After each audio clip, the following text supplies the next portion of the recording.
In today's video, I'm going to show you 6 facts about failed Jehovah's Witnesses prophecies. And the video is entitled, The Cult That Prophesied the End of the World and What Became of It.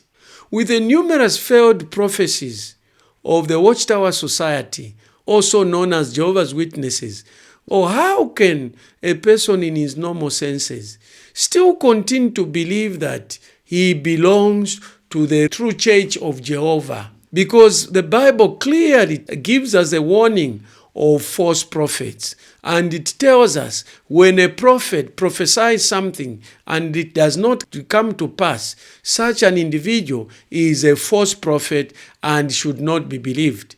And if anything, such individuals were actually stoned for prophesying something that did not come from God. So how can this group reconcile repeated failed prophecies over the years? We are going to explore the reason behind this paradox or contradiction.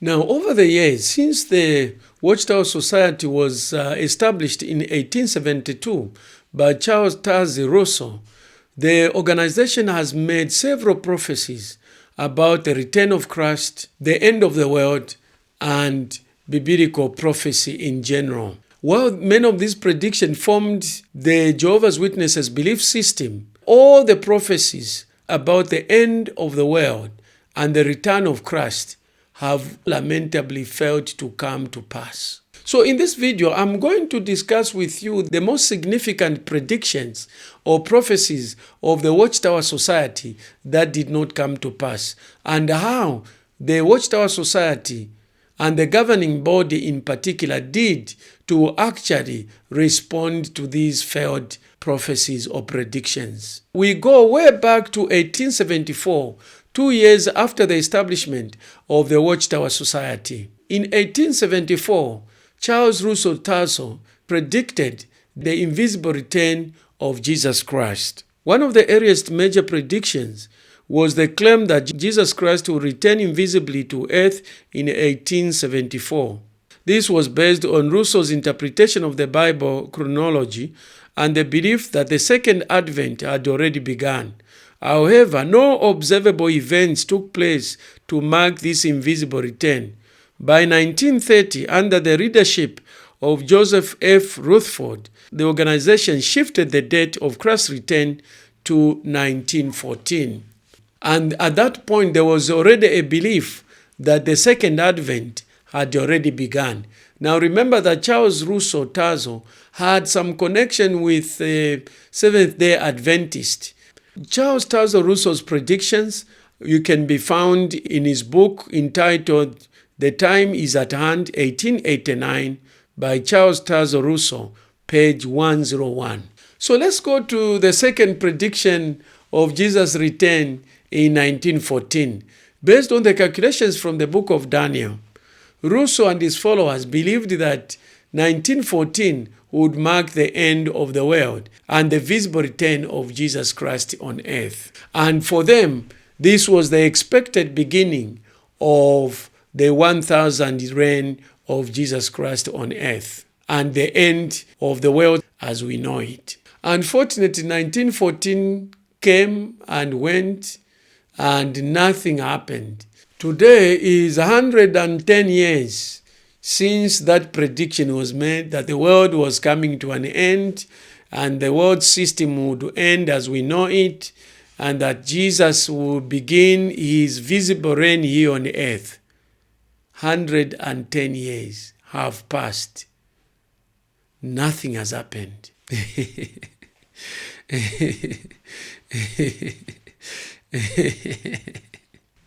So what the Watchtower Society did, when nothing happened, they actually edited the prophecy and said, well, actually 1914 marked the beginning of Jesus' reign in heaven.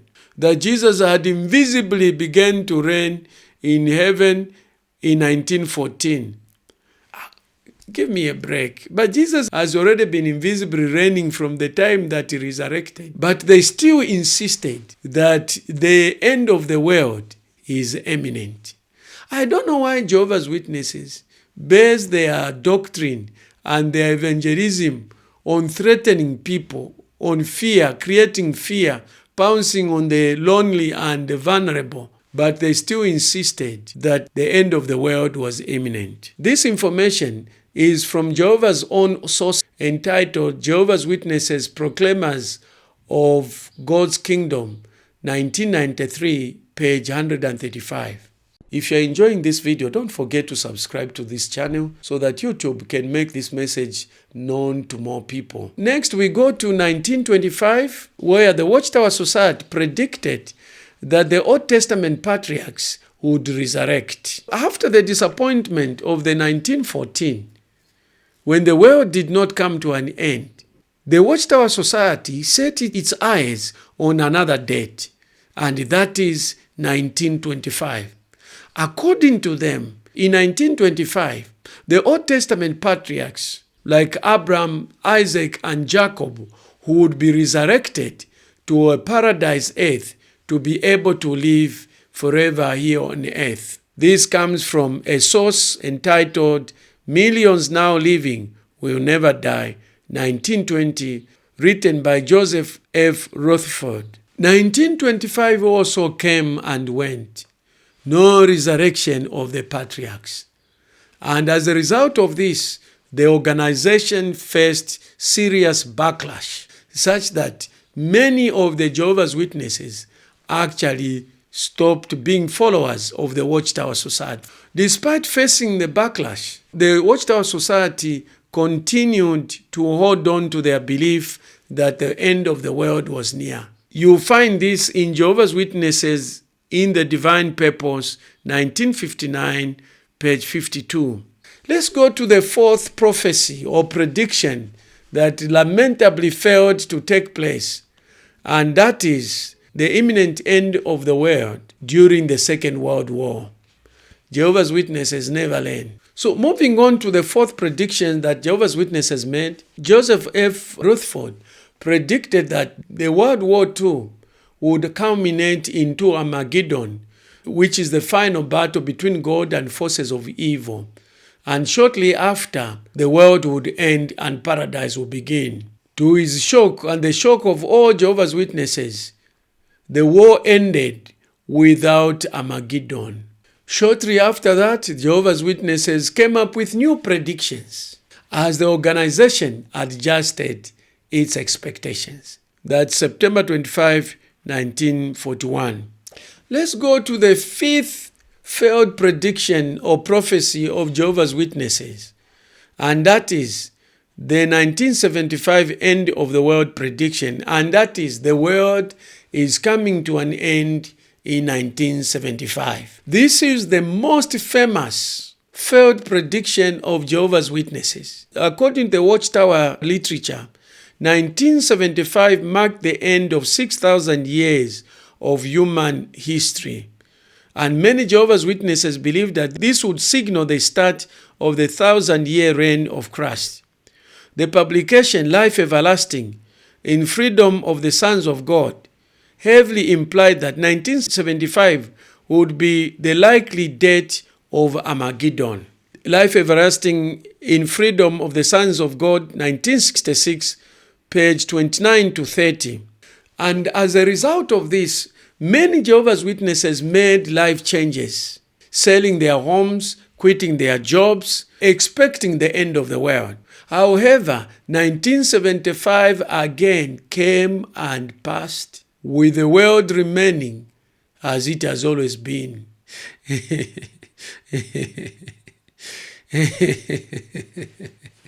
This led to a huge disappointment of Jehovah's Witnesses, which led to a falling away of many members. The governing body turned around and started blaming followers that they had put too much faith into this date. I mean, how could they say that when they are the ones who predicted? Now they turn around that many members, it's their problem. They put too much faith and too much trust in this date. And unfortunately, they never apologized for this failed prophecy or prediction.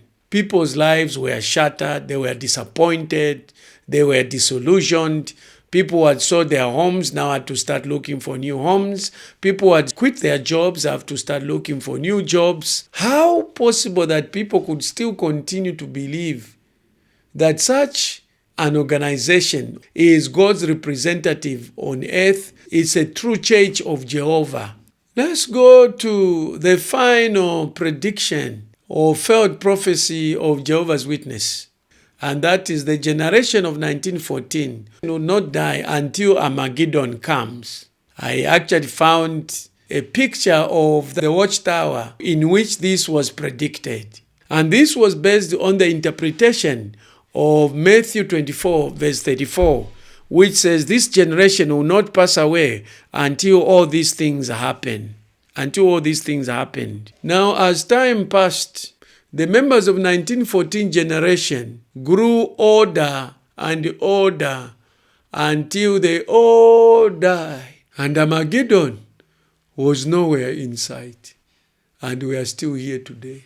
But the Watchtower Society is an expert in reinventing itself, the power of cults. They now teach that it refers to an overlapping group of people whose lives are connected to those who witnessed the events of 1914. I wonder how many of those people are still in existence. Well, it might include me because my grandparents lived during that time. My grandfather was born in 1912, whilst my grandmother was born in 1918. So, since I interacted with them, this prophecy is still valid. But going by the many other failed prophecies, and the Bible tells us in the mouth of 2 or 3 witnesses the matter is established, and we have 6 witnesses, it ain't happening. It's not going to happen. This is another failed prophecy of Jehovah's Witness. And you find this information in the Watchtower, November 1, 1995, page 19 to 20. So this change has allowed the organization to extend the timeline of when Armageddon might occur, though the end is still considered imminent. Despite these unfulfilled predictions, Jehovah's Witnesses remain one of the most active religious groups in the world. Each failed prediction has been met with doctrinal adjustments, allowing the organization to adapt while maintaining the belief that the end of the world is near. While the dates may change, the central message remains the same: Armageddon will come, and only those who remain faithful will survive. For those interested in understanding these predictions in more detail, you will find original sources in the Watchtower publications and historical documents. Let's answer the question I asked at the beginning of this video. The question I asked saying, are Jehovah's Witnesses not false prophets? We go to the Bible and see how the Bible describes who a false prophet is. True prophets of God speak in God's name. They pretended to speak in God's name. Number 2, their words come to pass. Unfortunately, their words did not come to pass. Let's look at a scripture before we conclude. The most direct instruction on how to identify a true prophet is found in Deuteronomy 18, verse 21 to 22. It says, you may say to yourselves, how can we know when a message has not been spoken by the Lord? If what a prophet claims in the name of the Lord does not take place or come to pass, that is a message that the Lord has not spoken. That prophet has spoken presumptuously. So do not be alarmed. So do not be alarmed by whatever Jehovah's Witnesses say, because whatever they have said has not come to pass. If you've enjoyed this video, don't forget to subscribe to this channel. And also, if you have any question or if you don't agree with anything that I've presented, you can present it in the comment section below. If you believe that this video can be of help to another person, please don't forget to share it. Smash the notice bell so that every time I upload the video, you will be notified. Now, if you are interested in more details of Jehovah's Witnesses, doctrines, practices, and beliefs, check this playlist here. I have a host of videos on different aspects of the Jehovah's Witness.